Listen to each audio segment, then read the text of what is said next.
All right, today we're jumping into one of the most powerful and, let's be honest, kind of shocking verses in all of ancient philosophy. It's this final command that promises total freedom, but at a cost that seems, well, almost impossible. So, yeah, let's crack this code together. So here it is. Just take a second and imagine hearing this. Abandon all duties. I mean, everything. Your responsibilities, your religious practices, all the good things you think you're supposed to do, just let it all go. And then surrender completely. It's a huge promise, right? But it's wrapped up in this really radical command. And this right here is considered the absolute essence of the Bhagavad Gita. So, what are we to make of that? Is this the ultimate spiritual shortcut? A genuine promise of liberation from a divine source? Or is it just a demand for blind, unquestioning faith? To even begin to figure that out, we have to look at the crisis that made this statement necessary in the first place. Yeah, this is such a shocking final command. And what makes it so mind-blowing isn't just the words themselves, it's the context.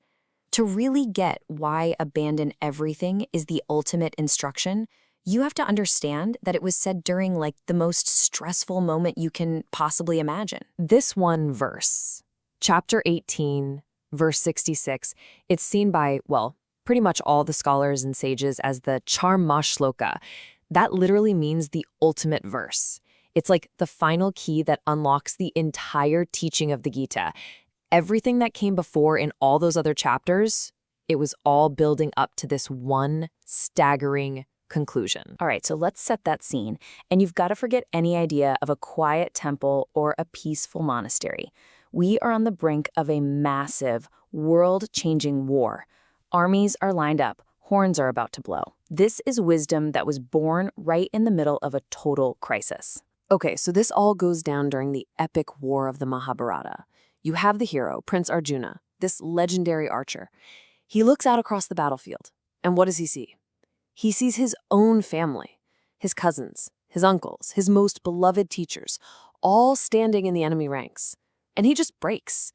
He's so overwhelmed with grief that he literally throws down his bow and says, I can't do this. I won't fight. And that's the moment his charioteer, who turns out to be Lord Krishna in disguise, starts to give him this incredible divine counsel. And this contrast just perfectly captures the dynamic, doesn't it? On one side, you have Arjuna. He's basically all of us, right? At our most human. Confused about what's right, totally paralyzed by our attachments, and just completely overwhelmed. But on the other side, you've got Krishna, the divine guide, the supreme teacher, the source of all wisdom, who's ready to show him the way out.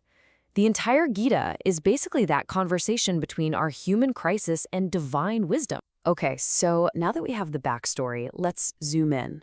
We're going to get into the weeds of the original Sanskrit, because this is where all the different subtle layers of meaning really start to pop. Man, the power of the original Sanskrit is it's stunning. Sarva dharman parityajya. Abandon all duties, not some, all. Then, ekam sharanam vraja. Take refuge in me alone. See, this isn't a friendly suggestion. It is a direct instruction. And the promise is just as powerful. Aham sarva papebhyo Mokshayishyami. I will liberate you from all sins. And it all ends with this incredible comfort. Suchah. Do not grieve. Okay, and this is where things get really fascinating. Because abandoning all duties doesn't just mean one simple thing. For literally centuries, the greatest minds have debated what this surrender truly means. And all that wisdom gives us these 4 major interpretations. Think of them as 4 different paths to understanding this one verse.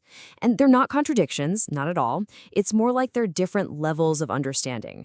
The key is seeing how they kind of build on each other.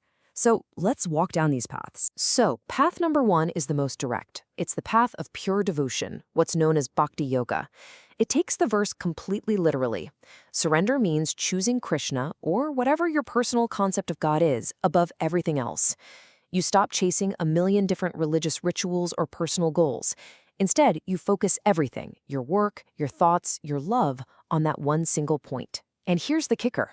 Liberation isn't something you earn. It's a gift. It's an act of grace. Now, the second path, Karma yoga is all about action. And here, abandoning duties means something a little different, a little more subtle. You don't actually stop doing things. What you abandon is your attachment to the results. It's kind of like an artist who just loves the act of painting, whether anyone sees it or not. You do your duty, you do your work to the absolute best of your ability, but you offer up the fruits of that labor. The success, the failure, the praise, the blame, you offer it all up to the divine.